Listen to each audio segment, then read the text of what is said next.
Sean, as you're probably familiar with as a New York resident, the state law requires an individual to obtain a special permit with proper cause in order to carry a concealed weapon in the state. And two individuals from New York who had their applications rejected brought this case to the Supreme Court in November, arguing that individuals shouldn't have to have a special reason to carry a concealed weapon, setting up one of the biggest challenges we have seen to the Second Amendment in more than a decade. New York's Governor Kathy Hochul, though, is vowing to pass more gun restrictions if the High Court overturns the law. 7 other states like hers have similar laws, with a combined 80 million people that would be impacted by this decision. These are laws that, take into consideration the rights under the Second Amendment. We understand that.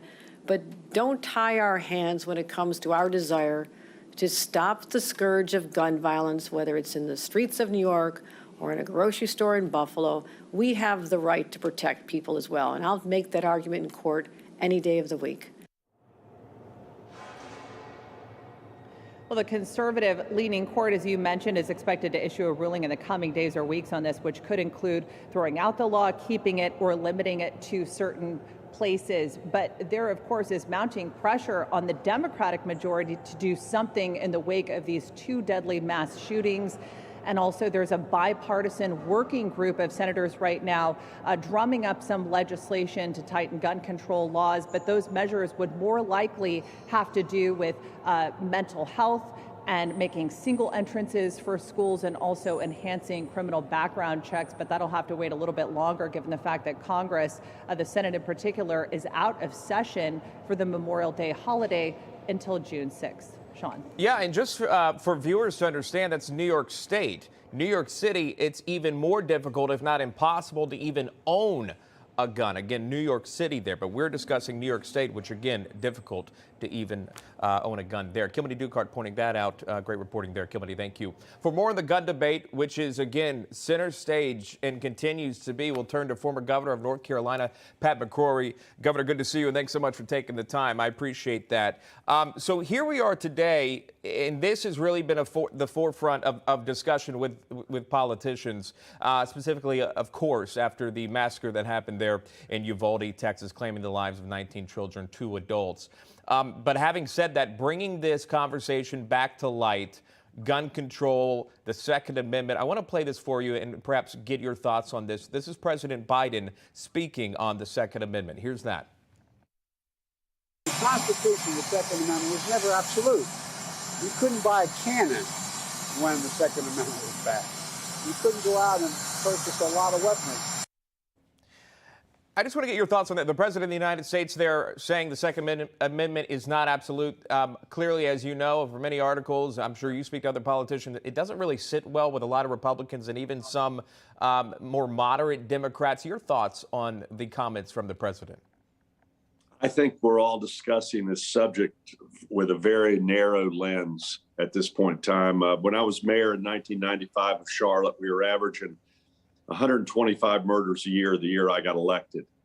And almost every murder scene I went to involved an angry young man who came from a family that was broken.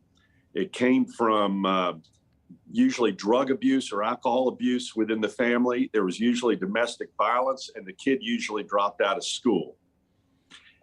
And there was a weapon involved. So we have all these factors involved in which we're not really targeting who is causing the problem and how do we stop it. And it's a combination of so many factors, and we have a broken institutional structure at the federal, state, and local level that is not targeting, to quote Billy Joel, the angry young man that's bringing this violence, whether it be in Chicago now or in Texas at the school shooting. And we've got to think much bigger than just the weapon. We've got to look all the way back, because almost every one of these murders and mass shootings, or even the gang warfare in our major urban centers, could be stopped by predicting who is going to do it and how do you deal with these individuals that are causing havoc in our communities. Yeah, the conversation continues with that. Again, as we noted with a reporter before from the Capitol, New York, Chicago, New York City specifically, Chicago, some of the strictest gun laws in our country, yet the highest violence that we've seen Well, in terms. Go ahead. we're not even enforcing the current laws. You know, the way I lowered the murder rate to less than 40 a year was we first started enforcing existing laws, including federal gun laws, which put the gang members in jail. And it took a lot of time and work and effort, but it worked. If you enforce the existing laws, and if there are any gaps in the current laws that allow a few bad apples and some very troubled people to have these weapons, let's look at it.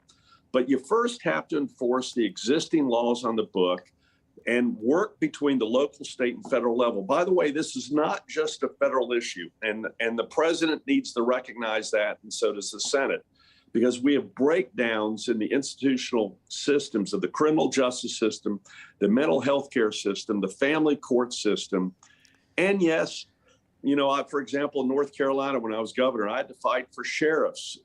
My Republican sheriffs wanted the ability to reject a permit if they knew they didn't want to give a permit to one or two individuals in their community who were there rearresting time and time again for domestic violence or had alcohol or drug problems. Sure. And then there's the conversation of getting Republicans and Democrats to agree on something that you would get 60 votes in the Senate to even get passed. And if that never happens, it's mere media conversation on cable news outlets, and it doesn't really go past that. I'm running low on time with you, so I do want to get to, if I can, control room, I do want to get to the Senate primary race that you went up against Ted Budd, Congressman Ted Budd. That was a Trump-endorsed candidate there. I understand you lost there by some more than 30 points. I'll have you react to that, but I did want to play this just for our viewers to understand. I believe you were on one of the Sunday shows, and here's one of the Meet the Press, rather. Here is that interview, just a quick clip. I lost a primary 2 weeks ago to a congressman who had a gun in his front trousers in a commercial. In every TV ad. In every TV ad.